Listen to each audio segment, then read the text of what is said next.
orqangizdan mag'zava ag'darganlar atrofingizda dumini likillatadi.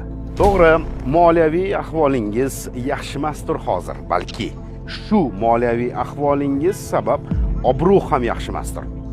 Sinovlar ketidan sinovlar kelib, orqangizdan labizsiz, va'daboz, qarzi bor, aldoqchi yo firibgar ham deyishayotgandir balki. Elni og'ziga elak tutib bo'lmayapti. To'g'ri, oldingidek davralar to'g'ri, hozir sizga emas, boshqalarga ajratilgandir. Doim to'kin ro'zg'orga o'rgatib qo'yib, hozir sal tortilgan paytda na turishingiz va na gapingiz yoqmayotgandir uyda ham.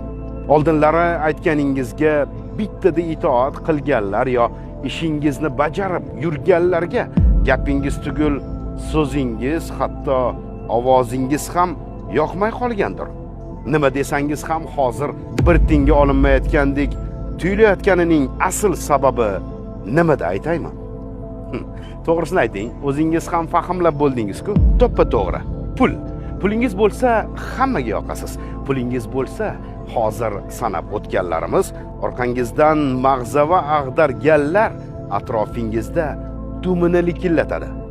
Bo'ldi endi, turing o'rningizdan. Siz buyuk ishlarga qodirsiz. Siz eng zo'rsiz. Siz eng professionalsiz. Chiqing tashqariga. Hayot go'zal.